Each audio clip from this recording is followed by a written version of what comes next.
तार बहिन चोदो वाह बहुत अच्छा। देख लेला भाई लोग कैसे भौजी भंसरी वाली अपन जोबन खुद खोल के दिखावल चाहती।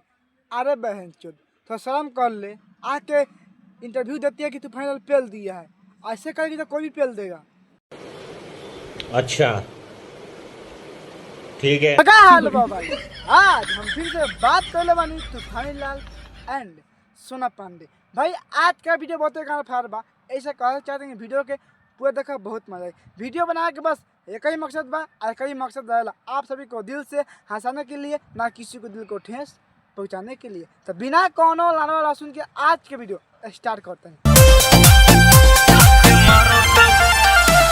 ए भाई तोनी साफ साफ बताओ, ये क्लिप देखला के बाद में तोनी के अंदर से का फील कैल ना, साफ साफ बताओ।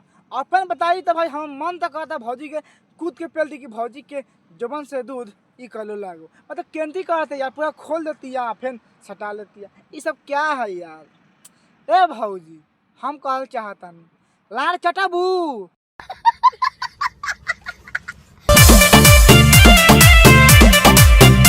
हाँ बहुत अच्छा।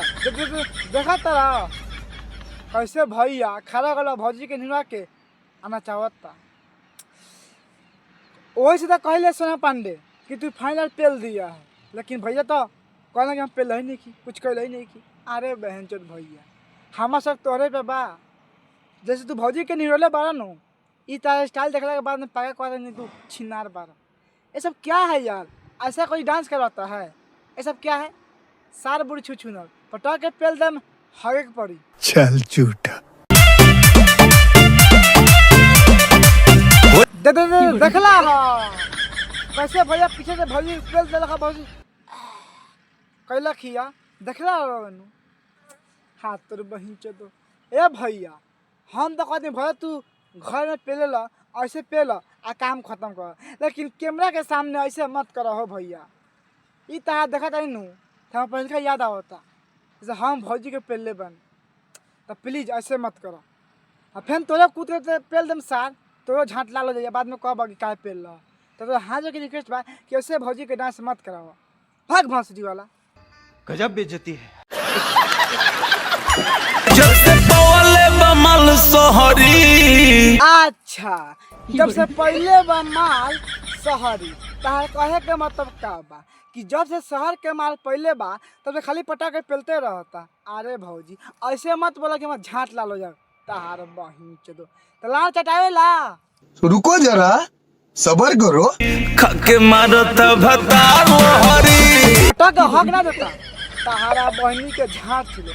सुन तारा कि खा के मारता भतार लहरी। अब तो नहीं बताओ भाई लोग ये कैसन कैसन बात क्या क्या होता है, कुछ पता नहीं चलता मेरे को। कौन ऐसा भतार है यार कि शहर के माल देखेगा तो लहरी खा के मारे।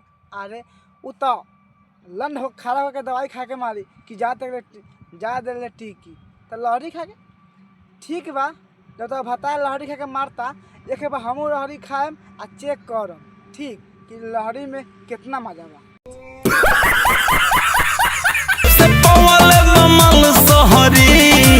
भैया अगर तहा पट्टा के पेले के मन बा तो पेल ला, लेकिन हमारे झाँट उखाड़ बात मत कह। देखो भाई लोगन ई भैया सोना पांडे के मतलब होटल में लेके जाता हम आ कहे लगी हाँ हम तो पेल ही नहीं की, हम मैल ही नहीं की, हम कुछ ना कैले बानी। ई का है हमनी के दिखाई देला भैया।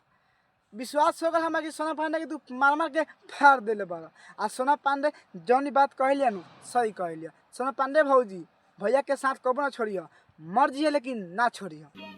समझ रहे हो? समझ रहे हो? समझ रहे हो? खके मारत भतार पकता गाने में तो खून निकल ले गई ताहार बहिन चोदो। सुन तारा ई खा के मारा ता भतार लहरी। अरे भौजी उ तहार भतार बा, लहरी खा के मारे चाहे हक देवे चाहे ना हगे चाहे कुछ भी करे चाहे तो झाँट छिल के मोछ बना लेवे, ओसे हमरा कोनो दिक्कत नहीं के। ज़्यादा फरफरालू पटा के पेल दम लाल पर हक पड़ी तार बहिन चोदो। खा के मारा ता लहरी ता लाना लहसुन भैंस दिमाग खराब कर देवा यार। अरे भौजी तोरे न भतार हो और भतार के माना कर कि ना पेले खातिर तार बहिन चोद दिमाग भाग भंसरी वाली।